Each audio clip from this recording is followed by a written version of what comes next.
Cami, there is something called the cost marketing. Would you like to speak about that? I tell you, cause marketing really is something that it speaks very strongly to my heart. And so many people see it in a different way. So I'll give you my version of it in a nutshell. Okay. Cause. A cause is something that you're on passion, purpose about. Animals, young kids, Alzheimer's, cancer, veterans, saving the world. Cause. Yes. When we can use that cause as a way to market our business. Okay. Purpose and passion, partnering your profit and your profession.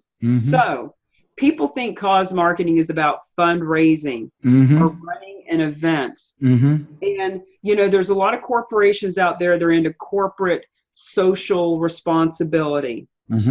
And those kind of companies stroke a check for $50,000 to have their logo, you know, up at the local 5K run.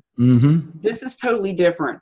As an entrepreneur, as a small business, as a group that has 10, 20 salespeople, like mortgage companies and you know, car sales place and real estate offices, when they have a cause that the whole team can get behind, and they are using that cause as a way to market their business, it is win-win-win for everybody. Example, when I was in real estate, I would do an antique car show. Okay. Antique car show, I would promote, hey guys, I've got this antique car show. Proceeds go to the Live and Let Live farm where they rescue horses.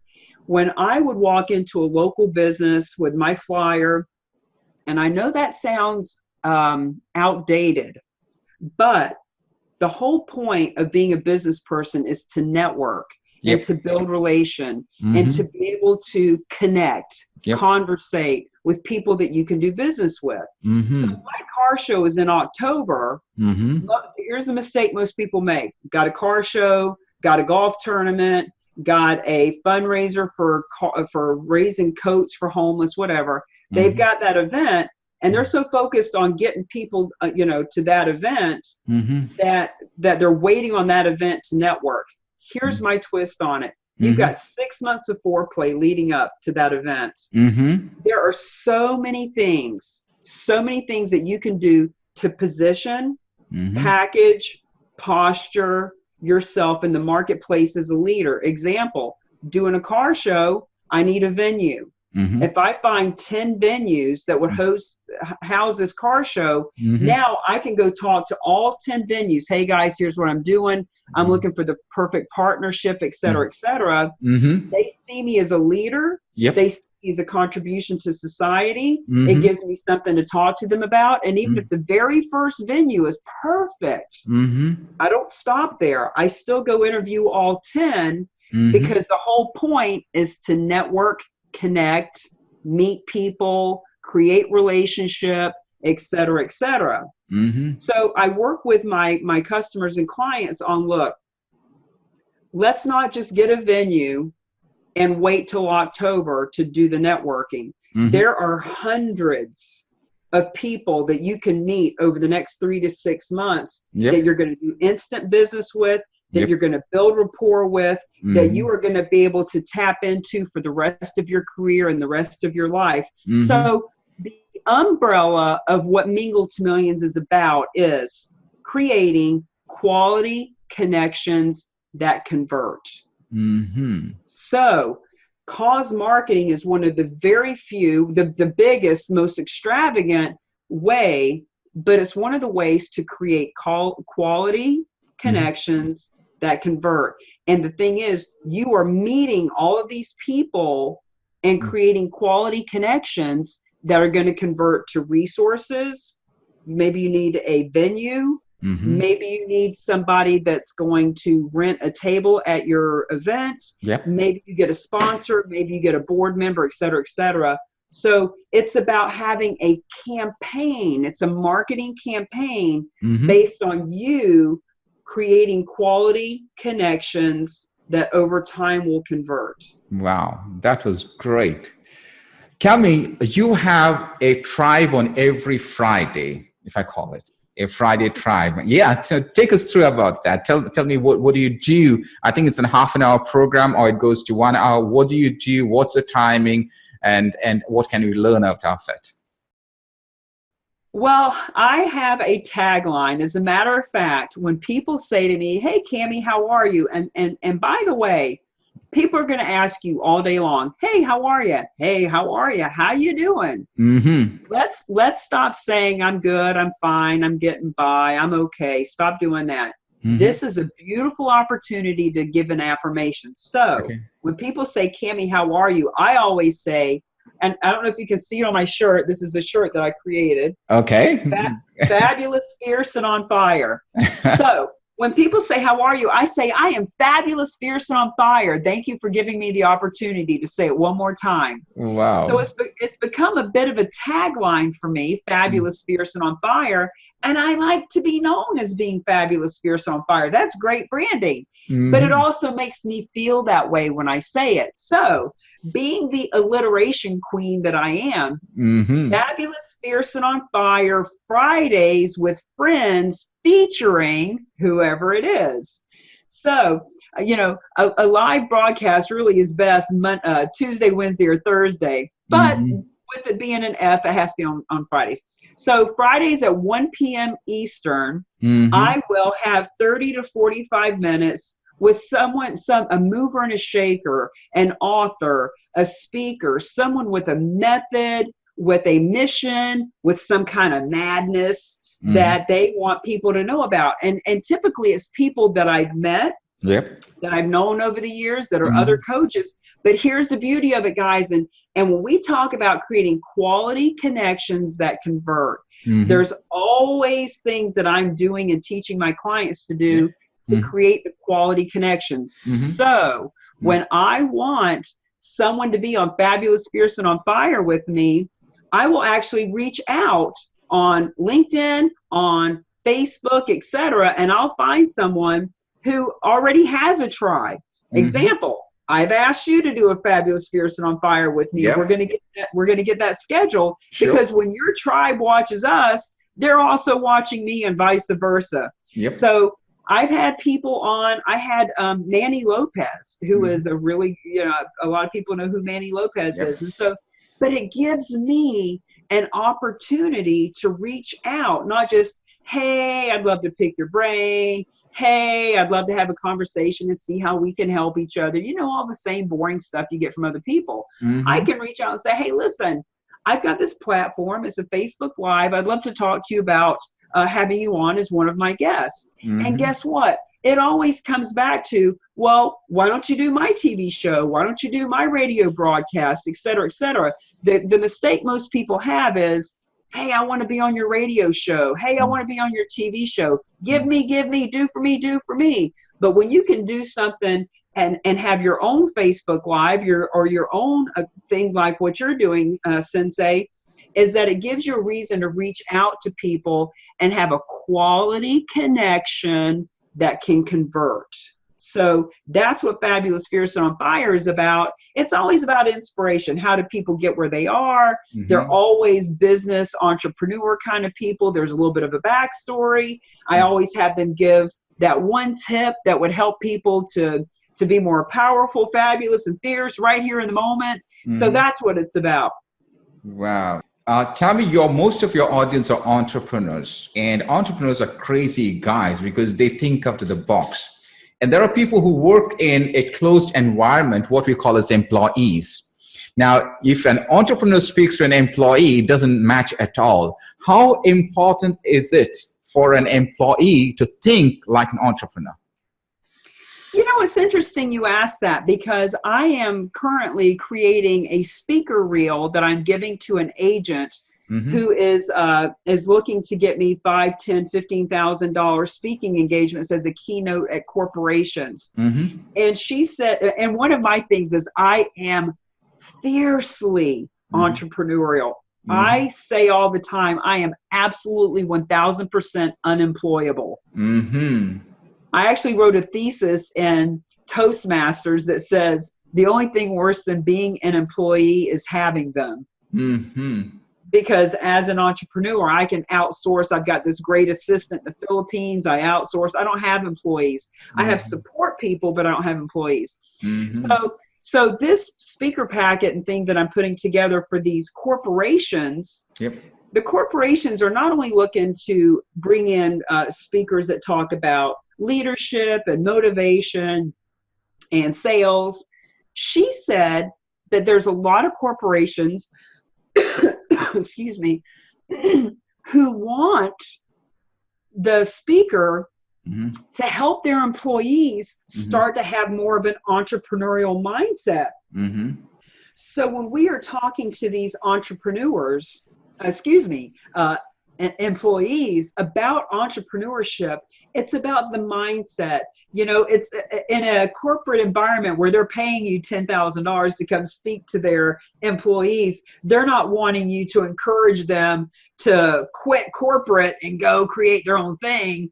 But what they're wanting us to do is to help them have the mindset of ownership of the time that they put in, of being more of a self-starter and that type of a thing. So I'm real excited to bring my entrepreneur mindset into the corporate world and not be, hey, quit being an employee, that sucks, but more come from a place of, hey, as an employee, when you have a little bit of an entrepreneur mindset, which is creative, which is risk taker, which is thinking outside of the box, that your upper management, the powers that be, will really resonate and appreciate that. I mean, look at all the companies like Google and Zappos and you know, all these big companies that really encourage their people to be, you know, to bring ideas to the table, to not be the status quo.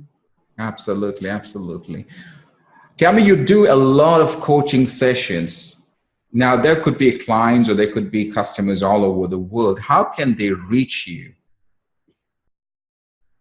Well, I appreciate you asking that, because one of my taglines is, I am real, I am raw, I am relatable, and I've added that I'm reachable because I have a cell phone number, I have an email, text, Facebook, LinkedIn, all these things, and it blows my mind, Sensei, at all of the business people that hide their phone, or they're so afraid of putting their phone number out there. Listen, my phone number is 603-785-2598, and I know I was in network marketing, I was in real estate. You know, even with what I do today, I remember I used to have a mentor that would throw his phone number out in front of 5,000 people in the room. And I would be horrified. I would think, oh my God, people are going to call you. You'd say, Cami, nobody ever calls. They just don't. But the fact that you put it out there shows that you are real, you are reachable, and you are open to the connection. So you can find me at camibaker.com. If you go to my Facebook, you can watch a lot of Facebook Lives that I do. I even did a fun one the other day about how does online dating correlate with business marketing. It's very fascinating. I've got a YouTube channel. Like, I am truly one of the easiest people you'll ever find that you can connect with. And while I'm at it, camibaker.com/free book. Or just go to camibaker.com, and on the homepage, you click on it. And I am more than happy to have you get a PDF version of Mingle to Millions. People ask me all the time, how's your book doing? And I think what they mean is, are you selling a lot? Are you making thousands of dollars? Look, at $20 a book, I'm not trying to make a ton. You know, if I do a book signing, or if I meet people out and they want a hard copy, sure, I'll sell it. But I want the message out there. Stop networking. It wastes time with random activity. NetWeb, it leverages time through planned strategy. And some of those planned strategies are being a better connector and communicator when you're at said event. It could be leverage your time and get on stages. I don't help people get $10,000 paid speaking gigs. I help them get started with events in your own backyard. Because if you speak in front of a room of 10, 20, 30 people and you get 1 or 2 clients and your clients are $2,000, $3,000, $4,000 a piece, that's a great place to start. So if you want to be seen and be heard, then leverage your time on the stage. If you want to do cause marketing, like you really want to be, you want to be an influencer, you want to be an impact, you want to create income from helping and win-win-win, then those are all things that I can do. And the book will help you to understand my mindset. And please feel free to reach out. If you've got a question or two, I'm more than happy to spend a couple of minutes with you and see, are you just wanting to be a better connector? Are you wanting to be a great collaborator? Do you really want to be a contribution? And those are the things I help people do. Wow. Here you go. If you are given a chance to ask 3 coaching questions to your clients, what would be those 3 powerful questions that you would ask? Oh, 3 questions I like to ask people are, well, first and foremost, where do you want to be in the next 12 months? Because what I find is, and I've seen this thousands of times and I've heard it, many different gurus talk about it, people don't have a hard time achieving their goals. They have an extremely hard time setting them. Huge hard time setting them. So when I ask people where they want to be in 12 months, the answers are astronomically limited.